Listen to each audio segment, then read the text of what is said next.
Robinson Crusoe کی کہانی اس وقت بہت خوابناک اور پرلطف لگتی ہے جب آپ دنیا جہان کی آسائشوں سے آراستہ شہر کے کسی گھر میں بیٹھے اسے پڑھ رہے ہوں۔ یہ ایک شخص کی کہانی ہے جس کا بحری جہاز طوفان کا شکار ہو کر تباہ ہو جاتا ہے اور وہ جزیرے پر کئی سال گزارتا ہے جہاں اس کے لاتعداد حیرت انگیز تجربات ڈینیل ڈیفو نے اپنے ناول میں درج کیے ہیں۔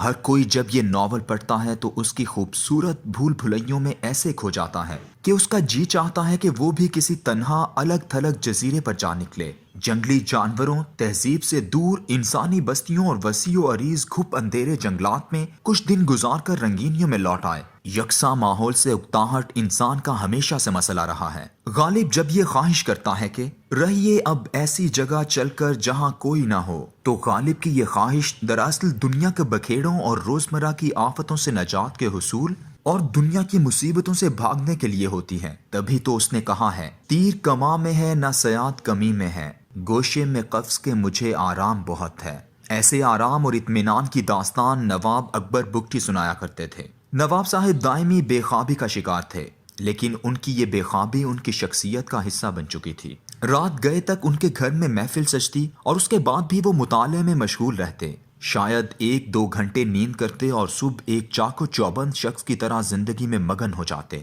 آخری سالوں میں تو بالکل نہیں سوتے تھے، تھوڑی دیر ٹہلتے رہتے یا بستر پر لیٹے لیٹے کتاب پڑھتے، ٹیلی ویژن دیکھتے، لیکن خود سنایا کرتے تھے کہ جب پہلی دفعہ وہ اپنے چچا کے قتل کے الزام میں قید ہوئے تو جیسے ہی جیل میں ان پر پہلی رات آئی تو وہ اس قدر اطمینان سے سوئے کہ آنکھ نہیں کھلتی تھی۔ ایسی نیند کا معاملہ وہی ہے جو غالب نے کہا ہے کہ تیر کمان میں لیے اپنی کوئی ان کی طاق نہ تھا۔ بے خوفی کے عالم میں سکون کی نیند کا بستر انسان کے لیے ضرور دراز ہو جاتا ہے۔ تنہائی، علیحدگی، دنیا سے اکتاہٹ اور مکمل سکوت میں بسیرا عموماً ہر تخلیقی شخصیت کے خوابوں میں سجا ہوتا ہے۔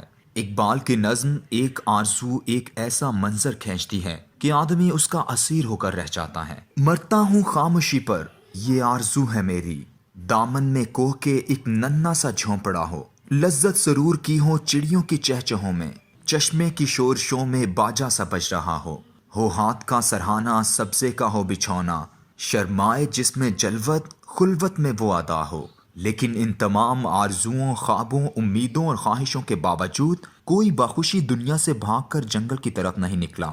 ریاضت، مجاہدے، تزکیے، تپسیا، گیان کی تلاش اور مخصوص چلے انسانی تاریخ میں موجود تو ہیں، لیکن ان کے مقاصد خالصتاً بے غرض اور بے لوث تنہائی نہیں ہوتی، بلکہ خالق کائنات سے رابطہ یا راز کائنات سے آشنائی کا لالچ شامل ہوتا ہے۔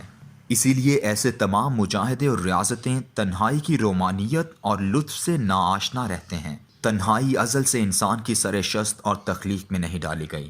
فرمایا، وہ اللہ ہی تو ہے جس نے تمہیں ایک شخص سے پیدا کیا اور اس سے اس کا جوڑا بنایا تاکہ وہ اس سے راحت حاصل کرے۔ الاعراف۔ گویا اللہ نے راحت تنہائی میں نہیں بلکہ ملاپ میں رکھ دی۔ اسی لیے سیدنا آدم علیہ السلام کی تخلیق کے ساتھ ہی سیدہ حوا تخلیق کی گئیں۔ یہی وجہ ہے کہ امیر القیس اور ہومر سے لے کر غالب و اقبال تک سب تنہائی کے خواب تو دیکھتے رہے، لیکن کوئی اپنا بوریا بستر اٹھا کر ایک لذت گونا حاصل کرنے کے لیے جنگلوں اور جزیروں کی جانب روانہ نہیں ہوا۔ لیکن رومان پرست شاعر اور تخلیق کار بستیوں میں بھی ایک اور طرح کی تنہائی اوڑھ لیتے ہیں۔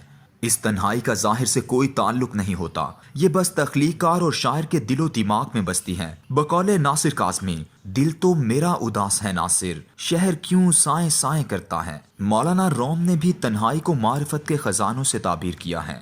ہر کجا ویراں بود آنجا امید گنج ہست، گنج حق را می نہ جوئی در دل ویراں چرا۔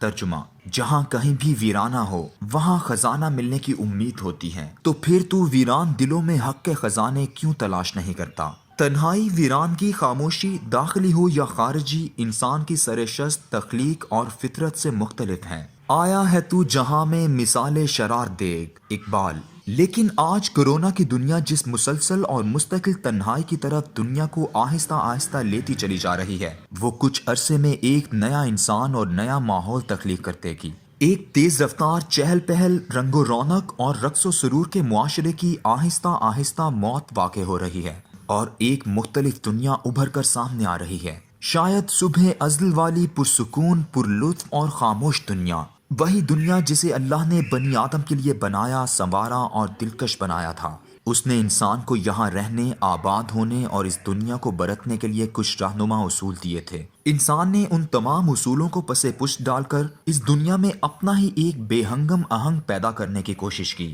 اللہ نے جھرنوں کی آواز اور پرندوں کی چہچہاہٹ میں موسیقی، سر اور لے رکھی تھی۔ انسان نے بڑے بڑے آلات موسیقی سے زمین پر بسنے والے جانداروں کا سکون برباد کر دیا۔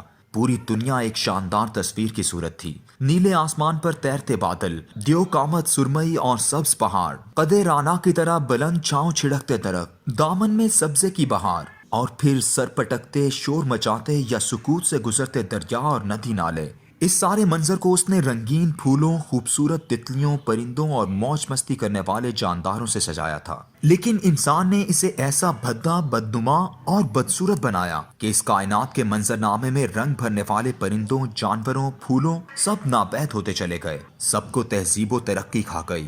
اللہ نے انسان کو زندگی گزارنے کے لیے جو ہدایت نامے آسمانی کتابوں کی صورت بھیجے تھے، انسان نے انہیں ترک کیا، جس کے نتیجے میں خود بھی برباد ہوا اور اللہ کا یہ باغ بھی اجاڑ دیا۔ اللہ نے اپنے اس باغ کو ازسر نو اپنی ہدایت ناموں کے مطابق چلانے کے لیے کافی عرصے سے تنبیہ دے رکھی تھی۔ پہلی وارننگ 90 کی دہائی میں دی گئی، جب ایڈز کا وائرس آیا جو بے احتیاط جنسی تعلقات سے پھیلتا تھا۔